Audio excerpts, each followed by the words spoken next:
I think that's us all seated and comfortable. I'd like to introduce to you Neil Macgregor, who's come up to give us a lovely talk tonight. The Blackpool in Balmenach and beyond, or Balmenach, Blackpool in and beyond, in that order, I think. Neil's distantly related to me, but I'll be listening closely so I can be sure. I might be quoting your father at some point. Oh, right. But Neil for many years worked at the School of Scottish Studies, and is fluent in Gaelic, is that right? Yes. And a bit of a musician as well. He'll be featuring at the Fiddle Festival shortly. Yes. And so, without further ado, I'll hand you over to Neil, who will deliver his talk. Thank you, Neil. Thank you. Thank you.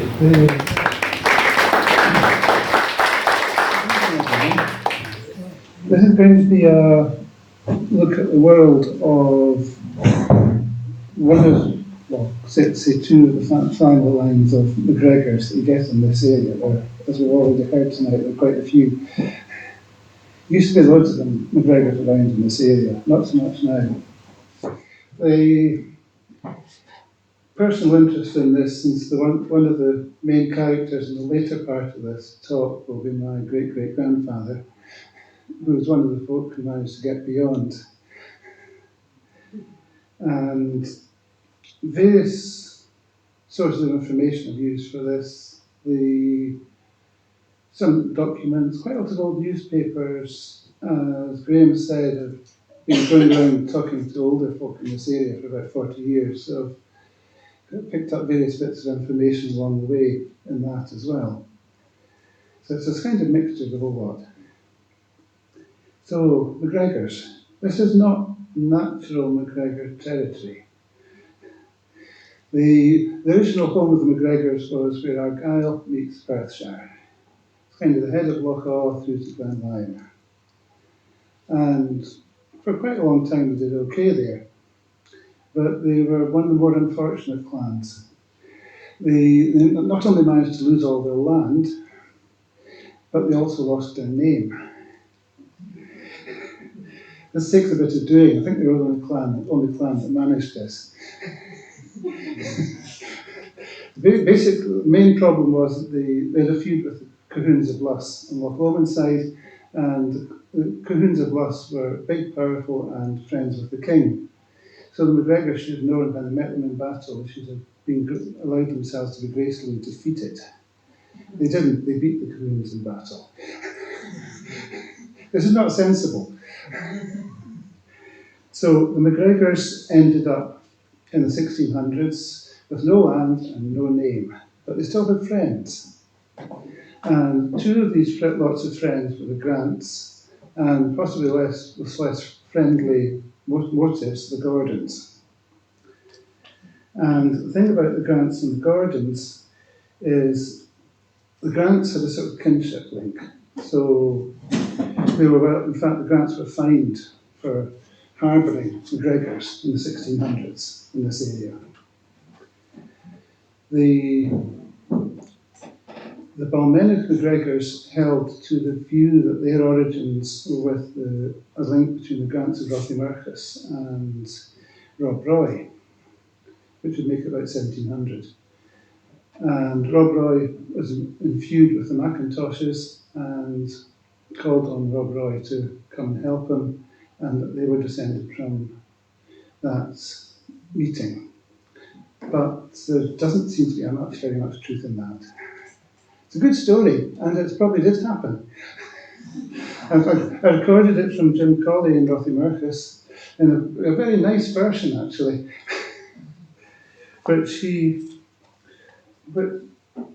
So this was the Jim Colley version. It was 1687 or 1688 when the Laird of Rothiemurchus sent for Rod Roy's assistance. Rob Roy appears at the Doon, and he walks into the Doon house, and he puts his hand on MacAlpin Grant's shoulder. He says, "Well, I'm here in Gaelic," he says, "at your request." McAlpin looks out at the window and says, I see that, but little good for you and the two lads with you. Don't worry, said Rob Roy in Gaelic. And one of them went out to stir up the tune Macgregor's gathering. So McAlpin went out to the front of the Doon house, and there's between 500 and 600 Macgregors there.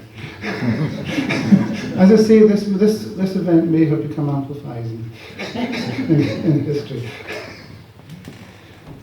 The more likely origin is actually through the Gordons. The Gordons were in the 1600s on their way to trying to take over any bits of North East Scotland the Grants hadn't got. And the means they used were not always strictly legal. But the Gordons, being a proud, noble and important family, could not be seen to be doing everything that was required. So they employed Macgregors. If it went horribly wrong, they could say this bunch of outlaw Macgregors turned up and started killing people. If it went right, they gave them land and let them settle. Usually on Anne's side, which makes me think that my great sort of whatever grandfather probably did something really horrible because he got land. Problem in all this is that being outlaws, they were required, they couldn't just call themselves Macgregor. They had to have an alias. And the problem with an alias is when you come to do family history and you're dealing with someone who calls themselves Grant, Macgregor, and possibly also Gordon, trying to identify individuals can be difficult. So a typical sort of alias, and this is quite a rich man. This is from the 1748 rent roll, which Mayor Marshall showed to me.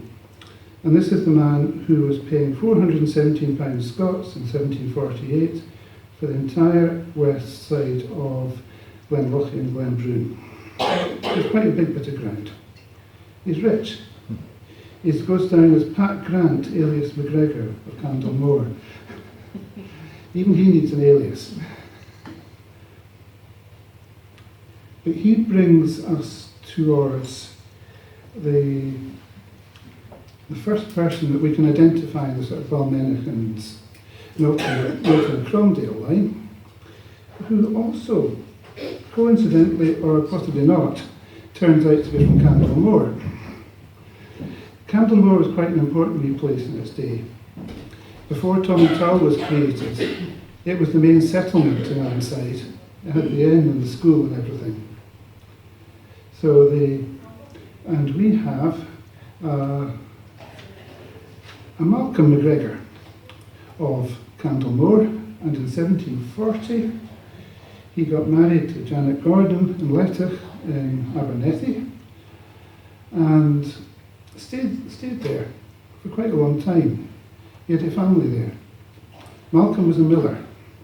This is really handy in family history because millers tend to get more of a paper trail in historical documents than your average small tenant. And also, it's a hereditary, it's a trade that's passed down the generations. So it's a really useful one. So we have Malcolm Macgregor. He has a son called John Macgregor. And John Macgregor turns up in 1773 as the miller at the Garland in Abernethy, and in 1774, before he disappears for a while. I think we're back over to Anside, possibly to Dublin, but that's not for sure. And the next we hear of him is the bit where, this is the bit in the story which was set down by the best representative of the Balmenach line, a man called Robert Bruce Lockhart, whose mother was a Macgregor of Balmenach. And Bruce Lockhart was born in 1887, and he spent most of his childhood up at Balmenach, and fortunately for us, wrote a lot of books and wrote a lot about the Balmenach Macgregors.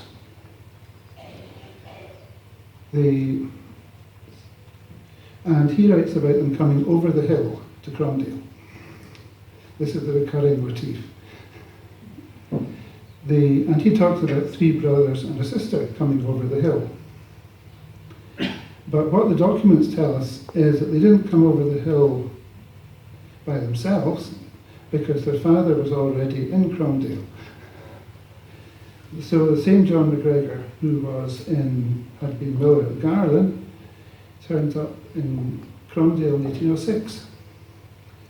And there's 2 documents, fortunately, we can put a date on this. One is basically a reference from the minister in Cromdale to the factor saying, I think that John Macgregor should get the position of miller. And 1807, he's settling on the rent. And then at some point, probably within 10 years after that, the 3 brothers and the sister come over. With the 3 brothers and the sister, there was Donald, who went to work with his father at the mill. There was Robert, who got a small farming place at Bruntlands in Cromdale. And there was James, who got the small agricultural holding of Balmenach, which is all it was at that time. It wasn't an important place then. And it's James that became the most famous of all these because of Balmenach's distillery. And now, to go to the roots of the distilling at Balmenach, you have to go back to Anne's side. And this is Robert Bruce Lockhart, said, in Tomintoul, my ancestors learned the art of distilling whisky. My great-grandfather, James Macgregor, walked across the hills with his 2 brothers and sister in order to start a farm in Cromdale. He knew everything about distilling. For many years it had been the practice of numerous Macgregors established in Tomintoul to give the womenfolk a specified amount of barley for making of whisky. After the woman of the house had supplied the family want, she was allowed to sell the surplus. And this carried on, and came over the hill to Cromdale. This anonymous sister is one of the sort of lost characters in this story, because everything subsequently written about Balmenach says it was founded by James Macgregor, and this sister gets no further mention in the story, which I think is a bit of a shame, since he effectively set up the business. Now, James had so he's got a distilling business. In 1823, the Duke of Gordon was, for various reasons, got a bill pushed through Parliament which was to allow the legal distilling of whisky in the Highlands. Because up to this point it had not been legal. It didn't stop it being made or drunk, but it was definitely not legal. And so in 1823 the Act was passed. And what happened was that folk could now apply for a licence. So the first man that applied for a licence in 1824 was George Smith over in Glenlevet.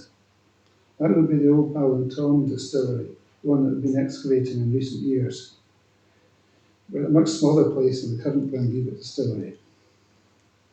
Second distiller in the Highlands to get a licence was Balmenach. And so he got his licence. And the story of him getting the licence was that this is the Robert Bruce Lockhart version, which he got when he was a boy. So after an introductory dram, you can tell the gauger's kind of on side already. The gauger asked to be shown over the farm buildings. It's a long shed that looks suspiciously like a warehouse.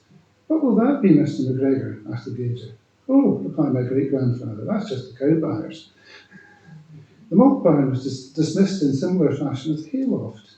And then the 2 men came to the still, which was a bit more difficult to explain. "Now, Mr. Macgregor, what will that be?"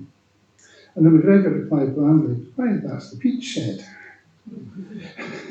So the gauger said nothing. Two men went into the house for a final dram, and as he was taking his leave, the gauger turned and said, "Mr. Macgregor, we live in hard times.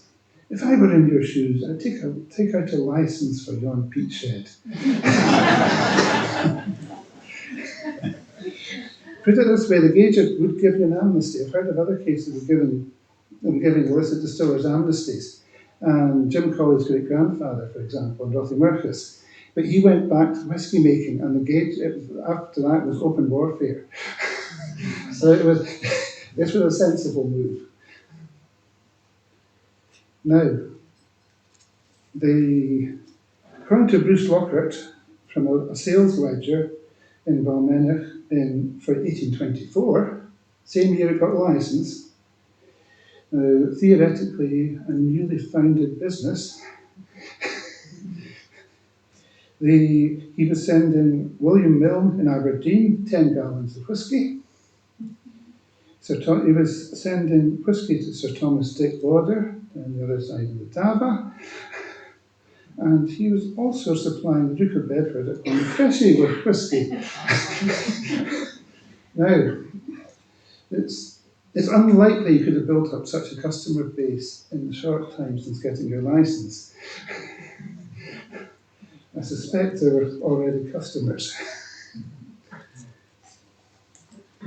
So if there are any, I know there's some interior sketches in the current exhibition in the museum.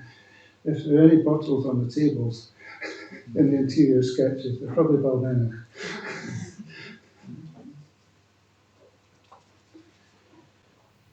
The whisky at Balmenach flourished. It's first of all James Macgregor and then various sons. James Macgregor had an enormous family. There were six sons and 6 daughters, and most of them lived to adulthood. The next generation had just about as many children. So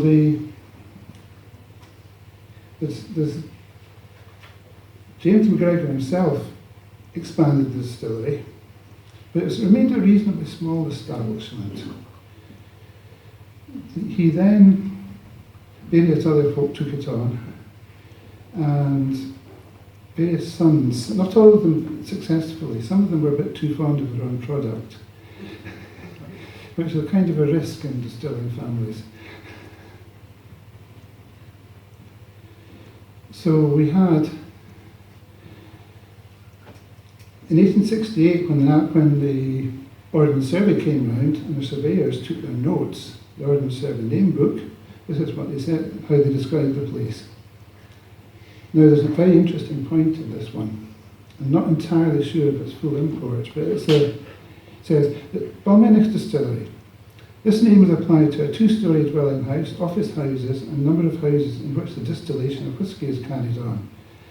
The whole of these, except the dwelling house, are 1 storey high and are all in very good condition. Now, every other property in the name books is followed by the short sentence, "It is the property of the Earl of Seafield." This one is not. I don't know what happened here, because it was the property of the Earl of Seafield. It is the property and residence of Mrs. Macgregor. Her husband is reduced to being one of the sources of the information. Sources include Mr. Macgregor, distiller.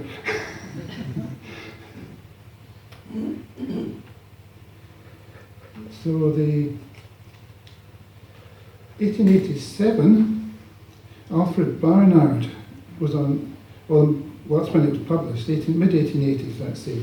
The writer Alfred Barnard came round, and he published this enormous book called The Whisky Distilleries of the United Kingdom. And he noted that the Balmenach distillery had now expanded to cover 3 acres of ground, and he noted the building and its contents are of the most antiquated type. Never did we see such picturesque old pot stills and vessels as are to be seen in this ancient distillery. But in the end comments, he's obviously asked Mr. Macgregor about this, because Mr. Macgregor says, replied, for no consideration would he change a single thing. And actually, he talks about where the whisky was sold. It was sold in, he notes it was sold in England, Scotland, and the colonies. Where it is of some reputation. And also, the John Macgregor, who we'll hear a wee bit more about shortly, he died in 1888, and it's noted in one of his obituaries that he wasn't old, he was 54 years old. It was noted that he had just returned from a tour of the United States. So presumably he's trying to get Balmenach sold in the United States. But this isn't like the whisky industry now, where you've got multinational companies and you've got a marketing department which will do everything for you. In the 1880s, you had to go out and sell it yourself.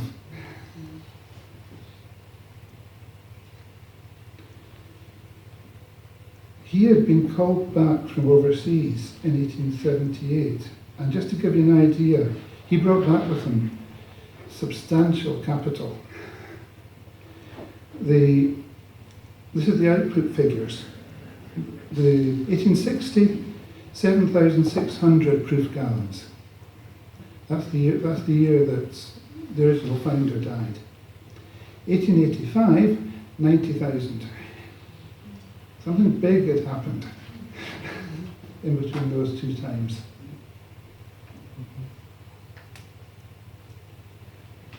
He died somewhat suddenly from what is supposed to have been an attack of rheumatic gout, according to the obituary.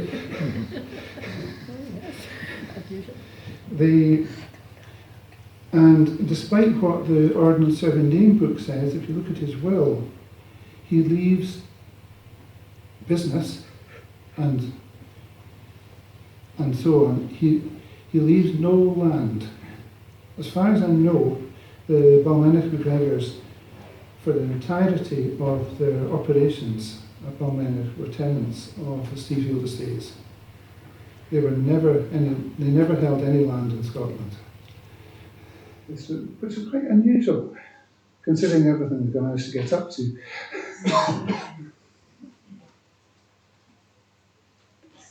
Now,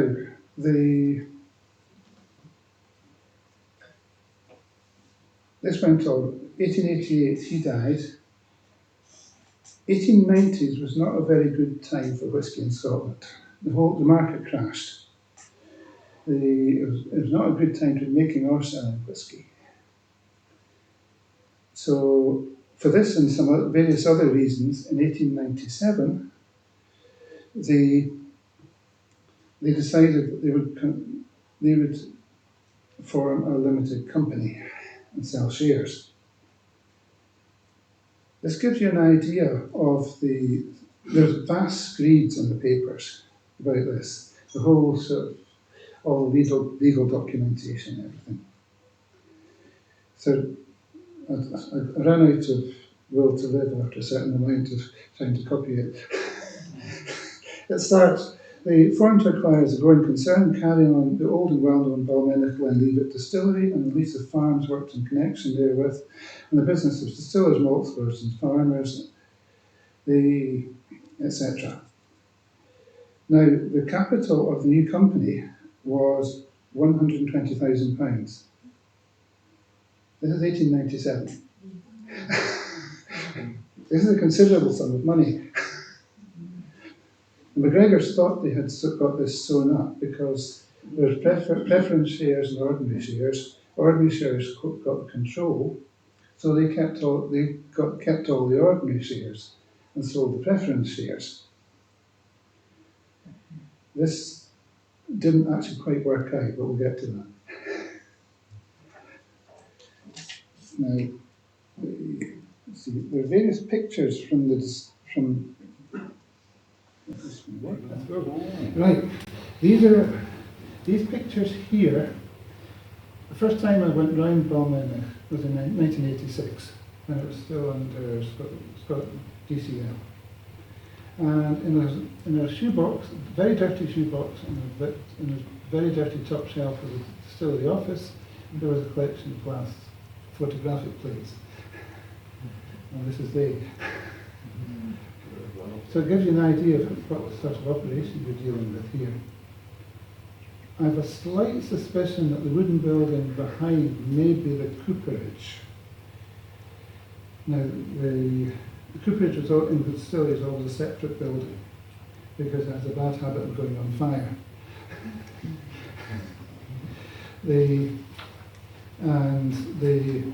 So they tend to try and keep it just that wee bit apart from the.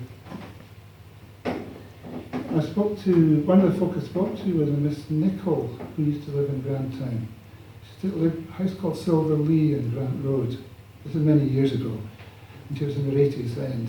But her father had gone to Balmenach as the coachman gardener in 1908, and was actually kept on until the Macgregors lost the control in 1934. And she said the only time she was ever in any of the distillery buildings was when the cooperage went on fire. And the cooperage was right next to the exciseman's office. So it was all hands on deck, not to save the whisky, to save the exciseman's books.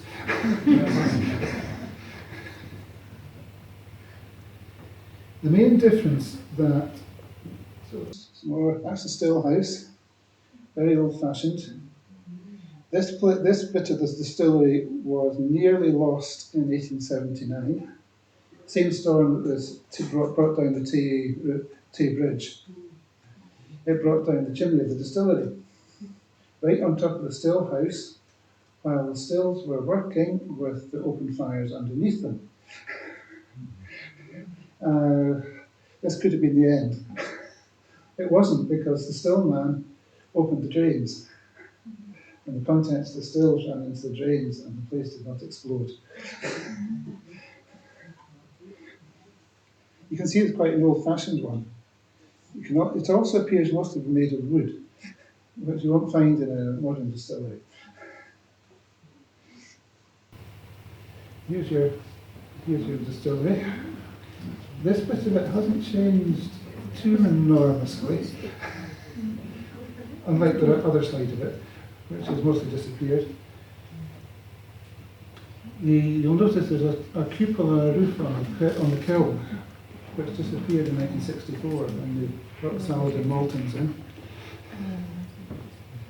The kiln was a marvellous structure. I wish I hadn't knocked it down. I was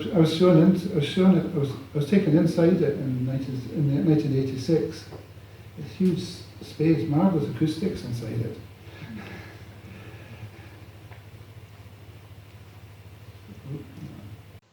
Here you go. This is this travelling mill up at Balmenach,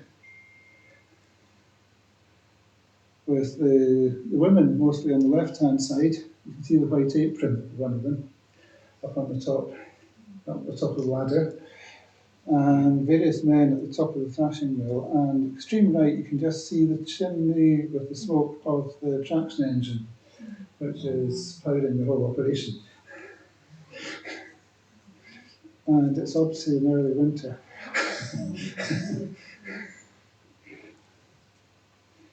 More general view. This is from the Lethendry side. And there appears to be a mill dam in the foreground, just in front of the chimney. Because the distillery, before the chimney was built, was powered by water wheel. Right. Now, the biggest thing, 1897, I don't think locals would really have watched the papers for the announcement of the new limited company. First thing we noticed is this, the Puggy line. 1897, first thing they did was build a railway line, or a tram line officially, between Cromdale Station and the distillery. So these photographs of all the Clydesdale horses and the wagons, they were no longer needed. You have a railway.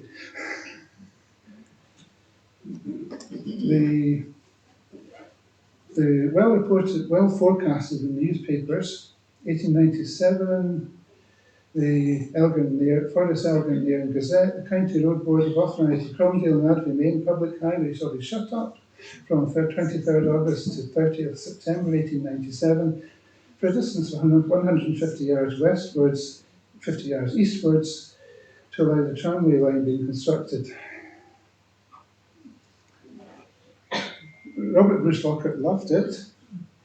Miss Nichol, who was going to school, because she was a wee girl when she arrived in 1908, she told me that they walked down the sleepers to get to school, because Cromdale School was conveniently placed just at the other end of the tramway.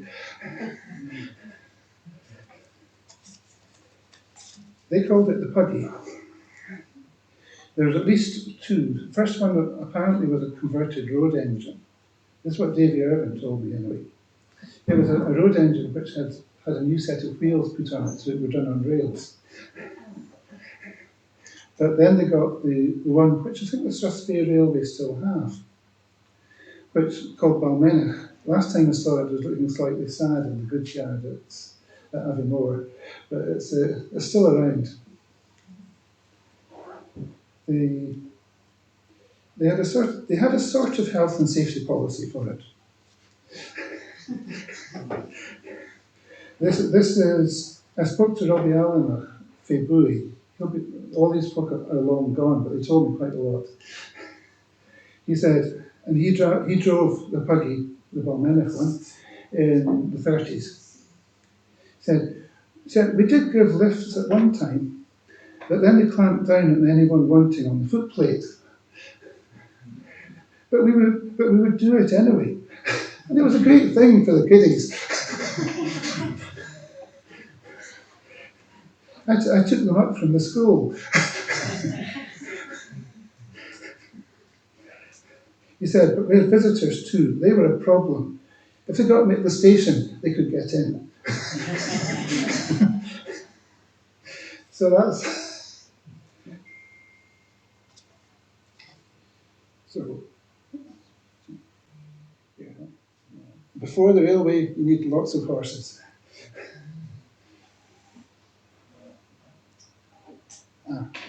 Right. This one is... You'll see an elderly lady in the centre of this photograph. And I've already mentioned John Macgregor, who died in 1888.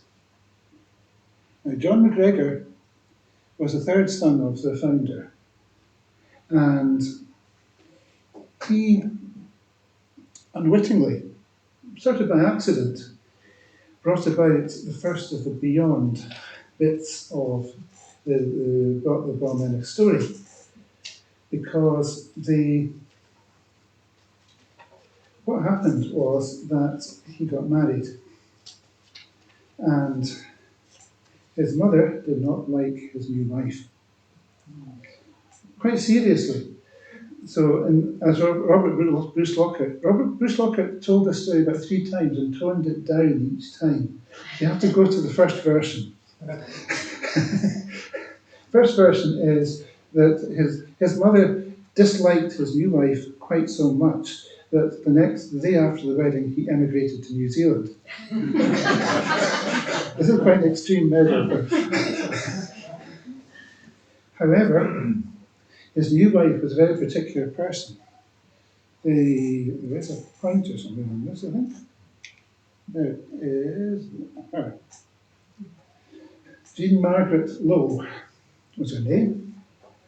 And she was the daughter of Mr. Thomas Lowe, who was the tenant of Ballymore in Abernethy. This is his obituary. He died in 1881, and the supplement published an obituary for him. We regret to record the death of Mr. T.C. Lowe, father of Mrs. Macgregor Balmenach, and later the farm of Ballenor, Abernethy. Mr. Lowe was a man of unusual courage and determination, and in his varied experiences, whether as the proprietor and landlord of first one hotel and another, as a farmer in Strathspey, or as the owner later in life of extensive sheep runs in New Zealand, his business capacity and energy never failed to command a certain amount of success. We understand he died possessed of considerable wealth. Now, his daughter was cut from the same cloth, and I can't remember who told me this, but someone told me that John Macgregor worked in New Zealand along with his brother-in-law. So, which suggests that Jeannie's brother was already out in New Zealand. And so an overnight decision to emigrate to New Zealand was actually quite sensible. He knew where he was going. Now, they were out in Otago in the South Island, which is basically a Scottish settlement, or more precisely a Scottish Presbyterian settlement, capital Dunedin, founded in 1848. And this was a place, Australia had already been a kind of magnet for emigration because of the gold rush in 1852. And in fact, there's a poem from Abernethy composed about that time, which is basically, the subject is the vast numbers of young men leaving this area to go to Australia. This similar to North America as the emigration place that was preferred. Loads of folk went from here to be shepherds and so on. Scratch the surface of pretty much any of the old families around here, you will find folk who went to New Zealand. It's a really popular place. Still is with farmers here. If you went out with capital, you could get a step ahead. You got a sheep station. And you had ready-made means of making money. The other thing that happened was 1861, Otago got a gold rush. Literally overnight. And from what I was told, Macgregor and Lowe took a look at the gold rush, possibly staked a claim, didn't work the claim, but opened a shop instead. And made yet more money. So come the trouble at home at Balmenach, one of his brothers had died, so 1878 he was called back home, but he managed to bring back with him a considerable amount of money. So when you think of that, those output figures for Balmenach, from 7,000 in 1860, 20 years on to 90,000, this is where that money went.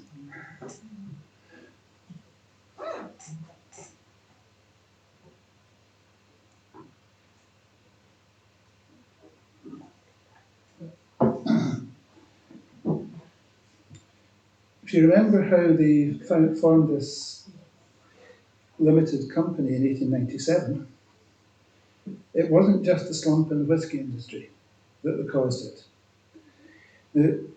Mrs. Macgregor, there, this is only part, this is taken, well, she died in 1922, aged 84. So this is probably early 1900s. This is part of her family. There were lots of them. She had a third son, who apparently was very good at games, but didn't like to work. And she being a good Presbyterian, did not like to see this. So something that not every mother could have done for their son, she bought him a coffee plantation in Malaya.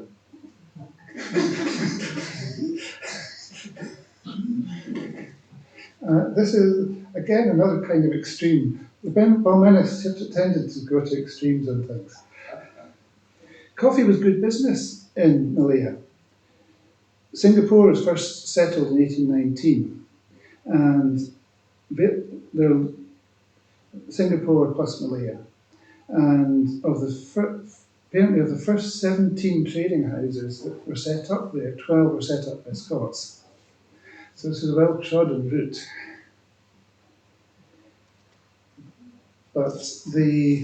So he went out and he's growing coffee. There's been a bit of a sort of whisper about growing rubber trees and tapping them. But that was specifically the preserve of Brazil at this point. And they were extremely well guarded. Extreme security measures employed by Brazil to stop anyone getting seeds of rubber trees out of the country. But in 1875, someone got them out and presented them to Kew Gardens in London. And within a year, some of the seeds had been sent onwards to the botanical gardens in Singapore. The director there spent about 20 years trying to persuade the coffee planters that rubber was worthwhile. They would have none of it. But what happened was that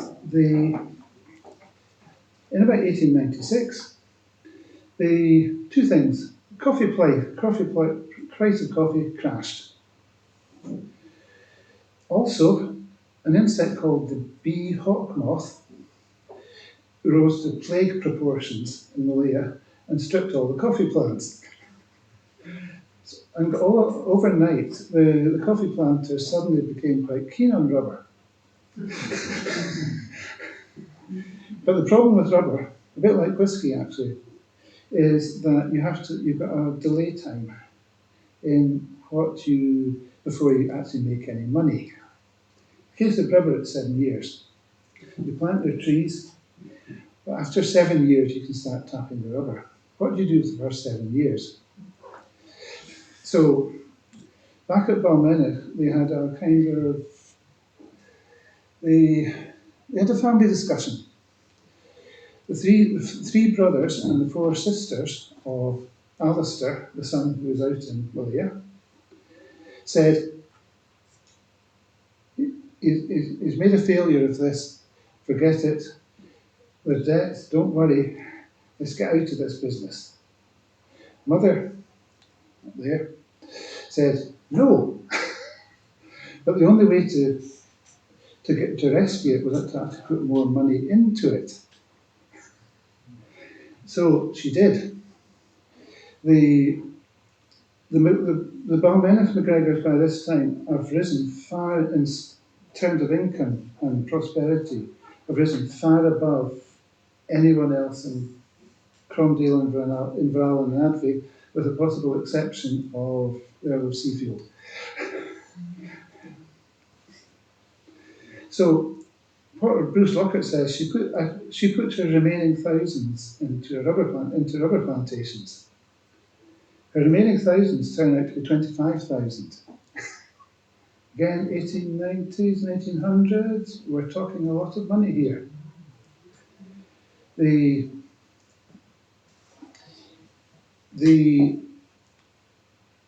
stockbroker said, because one of these folk was a stockbroker, his name was Tom Macgregor, he said, no, do not touch it.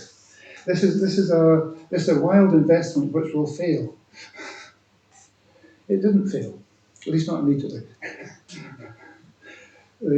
What happened was that there was a rubber boom. The price started like that. By 1910, the 25,000 that that lady there had invested in rubber plantations in Malaya had grown on paper to 500,000. 500,000 in 1910. How many zeros do you have to get a current value? A couple?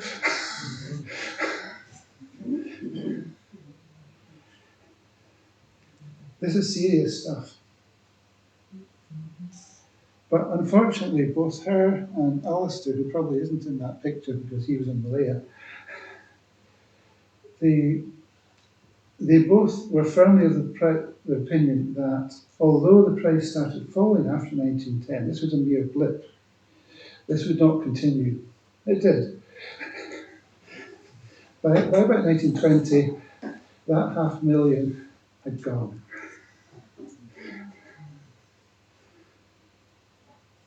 And the distillery was now in quite serious trouble because, quite apart from losing all your money in rubber, the First World War was not great for the whisky industry.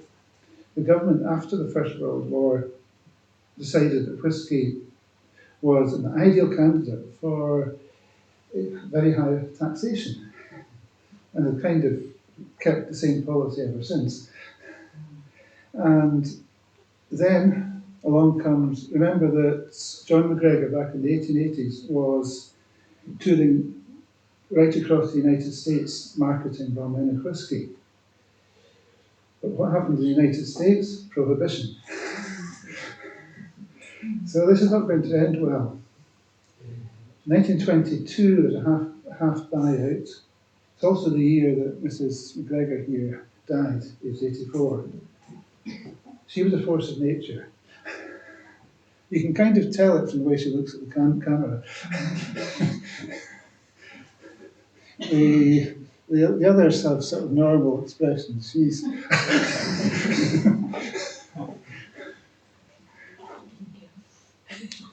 the final bit came in 1934 when Jim Macgregor, who had been the managing director, he left Balmenach, and that was the last family ownership of the distillery.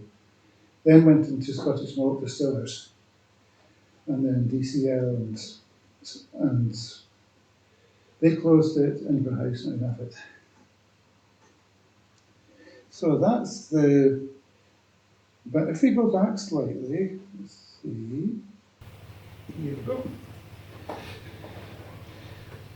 If we go back in time slightly and across the branch of the family to the mill at Cromdale, which all this time has been quietly grinding oatmeal and doing perfectly well for itself. My great-great-grandfather was Alexander Macgregor, born 1829. And he was the eldest son, but he did not become the miller. It was the younger son that became the miller. There's very little documentation from this, but we do know that he was picked up by Balmenach, and that was so. And he started working there, and 1829. By the time he was in his mid-20s, he was the brewer and manager of Balmenach Distillery, which is quite a responsible job. According to Robbie Balmenach, when he was working at Balmenach in the 30s, they had two head men. They had the nominal head man, the manager, who rarely moved out of his office and just did the books. And you had the brewer, who hired and fired men. So Alexander Macgregor is doing most jobs in his mid-20s. I think the Balmenach Macgregors must have spotted something. The main documentation for him comes firstly from a newspaper article in 1865, and also from the newspaper reports of when he died in 1904. He got virtually a half-page obituary, and newspapers were quite big then. Death of famous Highland Hotel proprietor. Because 1850s, he went from Balmenach, he went to Ord Distillery, Muir of Ord, and did a similar job. 1860, he returned to Grantown. This house with the lamp outside it is the Black Bull, which is more of the site of the Claymore. Not very recognisable now, but basically from the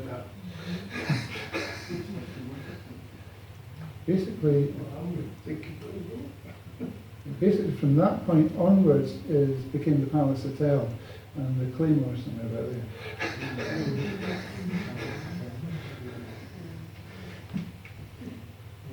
As a brewer, as a man who was still in his 20s, employed as a brewer and manager still, I don't think he would have had the capital to purchase that building.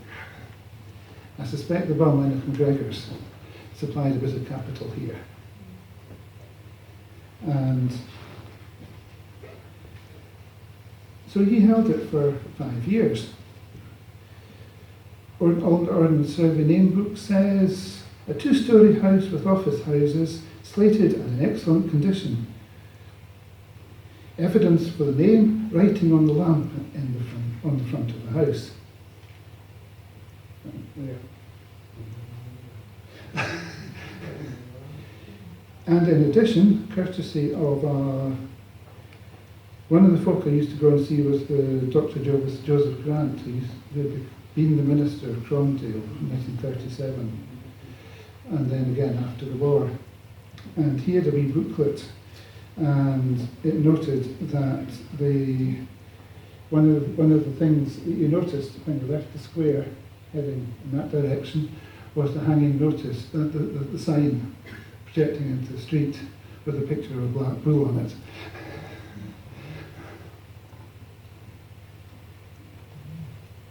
So of course, what had happened in between 1860 and 1865 was the railway, which had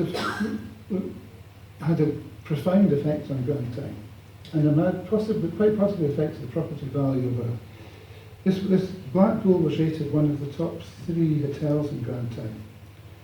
The Blacksmurrayshire Directory says there are 3 good hotels in Grantown. This is 1863.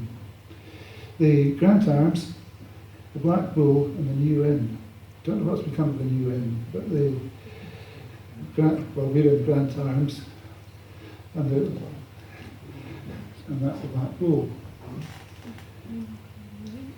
And they had this enormous dinner, which was reported in all the newspapers. It was brilliant, because newspapers in 1865 told you everything. This is the Inverness Courier. Dinner at Grantown to Mr. A. Macgregor of the Black Bull Inn. On the evening of Friday last, a dinner took place in the Courthouse, Grantown, in honour of Mr. Alex Macgregor of the Black Bull Inn or Hotel, previous to his leaving to enter an occupation of the Inverarn Hotel and Farm, head of Loch Lomond. This is the building that's now known as the Drover's Inn, at the top end of Loch Lomond. Same building, probably not much altered from those times. Lots of people there. Among the guests, about 70 gentlemen, farmers, merchants and others were present, including Messrs. John S. Smith, Glenlivet Distillery, James and Alexander Macgregor, Balmenach Distillery, bankers, folk from the railway, the large farmers, etc. So he's obviously held in good, high regard in Grantown. And he went on from there to have a brilliant career. He went from Inverarn to the Royal Hotel in North Berwick. This was the first tourist hotel in North Berwick. The railways were only just starting to, up to this, before you had railways in the Highlands, the tourism was tricky. The roads were not great, and it took a while to get anywhere, etc.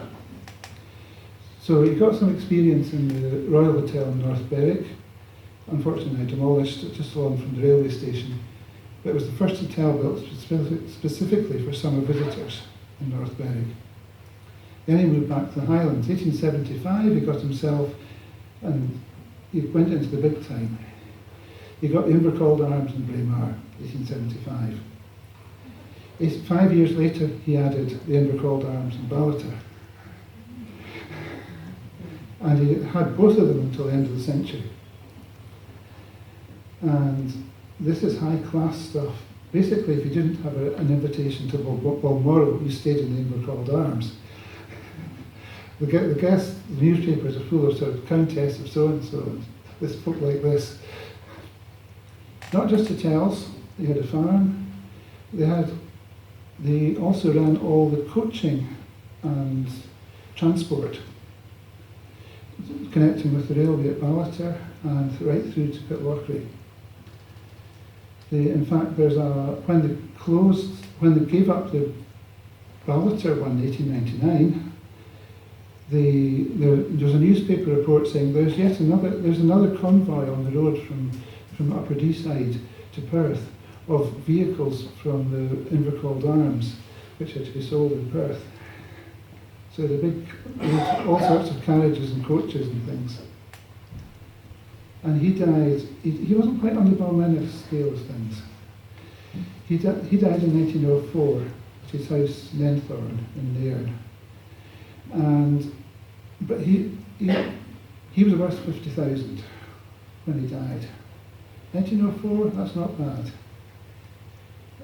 Amongst the folk I used to speak to, I've spoken to in this area, were folk who were getting their first farm jobs at that time.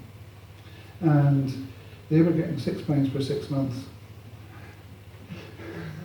Just to give you an idea of the sort of how much. Doesn't sound like much money now. It's a lot.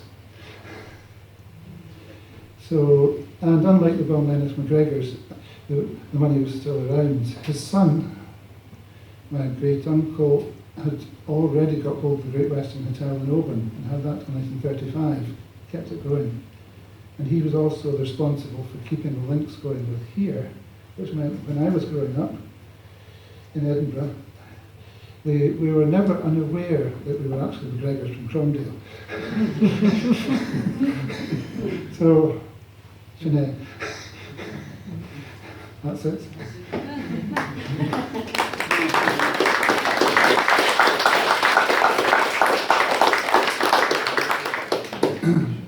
Any questions? Was there a point at which it became legal to be a Macgregor again? There was. Or did it just sort of There was officially a point, yes. You might be able to confirm it's about 1780. Spot. It's something like that, yeah. It's after Culloden. It's after Culloden and it's before 1800. That's why everyone had aliases. yes. I mean, even that interesting point. Actually, they're selling a book in the museum at the moment about the grants of Kilgraston, about slavery and so on. And it says that the grants of Kilgraston, they bought Kilgraston in late 17 something, but they were previously the grants of Glenlochy. Now, as far as I'm aware, that 1748 rent roll doesn't turn up in the book. The 1748 rent roll, which says that the book says it's Patrick Grant of Balmenach. The 1748 rent roll says Pat Grant alias Macgregor. So if Pat Grant and Malcolm, Pat Grant alias Macgregor from Candlemore and Malcolm Macgregor Miller of Candlemore were related, I don't know if we can claim a share of Kilgraston estate.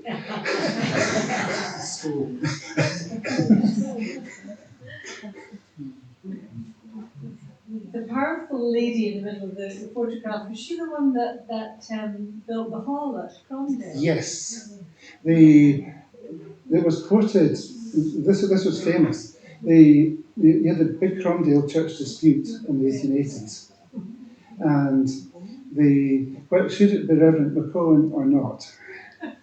And Cromdale was bitterly split. I mean, the Reverend Dr. Joseph Grant said when he came in 1937 to Cromdale, the parish was still split. This was big. And actually, if you look at the articles in the supplement at the time, within 2 weeks of the McCohen being confirmed as Minister of Cromdale, her son, Captain Macgregor, had gone with a deputation to the Free Church Presbytery to ask to set up a Free Church congregation in Cromdale. And it was, by 1896, it was done. And they built what's now Cromdale Hall. Although it There was Mrs. Hallam. She'll be long gone as well. She lives in Southwest High Street.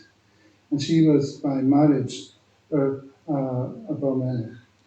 She said that the lady Mrs. Macgregor, although it was strictly speaking a free church, always regarded as her church and her minister.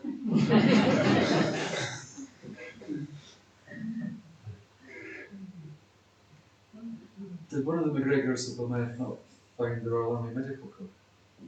Is that a field marshal? I think yes. Not James Macgregor. Yeah. There's a connection. He's regarded as a Balmenach Macgregor, but I don't know if he Yeah, fits. I don't think he's. I haven't worked all the. When you've got sort of 6 sons in one generation, then one of the sons has 9 children, let alone. There's a limit to. I can probably check it because I've got a family tree for the Balmenachs. I was told actually, this was Alistair Balmenach told me, not as Macgregor, but the Macgregors had Burnside. And before the Macgregors got Burnside, it was grants of Burnside. And according to Alistair Balmenach, one of the grants of Burnside was a doctor who had a major hand in finding the orphanage in the square here. He was a great man, Alistair Balmenach. He knew everything, and he could explain it logically and clearly. I mean, he went to university as a young man, but then had to give it up. I think this is the correct story. He had to give it up and return to the farm. And he has stories about his father was an unofficial representative for tenants, small tenants on Seafield Estates. So if there's a lot of immigration going on at this time, and there's new rights for tenants, so if you're leaving your tenancy, you could get compensation. But for whatever reason, the tenants suspected that they would not be getting the correct compensation from Seafield Estates. So Alistair Balmenach's father was a go-between between the small tenants and an Edinburgh lawyer who spent every summer in the Macgregor Hotel and gave his services free gratis to support the cases of the small tenants. And Alistair told me when he was a wee boy, he went with his father to all these farms where the tenant was giving up. And his job was to count the number of cattle and this sort of thing. But actually, until I started praying for this, I never actually realised quite how many folk had spoken to and how much it's recorded or written down. But at some point I'll make something more of it.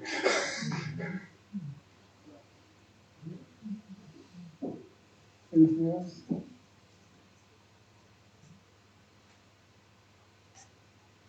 If you're ever down in Coldstream, Yes. there's a museum, and inside it is a book about the early 1900s, an accounts book from Right. Balmenach.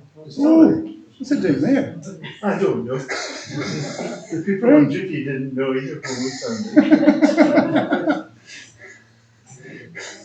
It's not far from Edinburgh. Aye, that's right. Didn't realise. I'll keep that in mind. Because I think that one of the troubles with Balmenach, because the Balmenach Macgregors got so scattered, and because the ownership changed so many times, I don't honestly know how much archive material there is for the distillery. Possibly very little. Everybody's asked their questions, but I think we've only scratched the surface of things really. A very interesting talk indeed. Really enjoyed that, and we've learned a lot tonight. So thank you very much for coming up to speak to us. I look forward to talking to you again. I'm sure in the lobby there'll be more questions asked. But thank you, John, for a wonderful talk.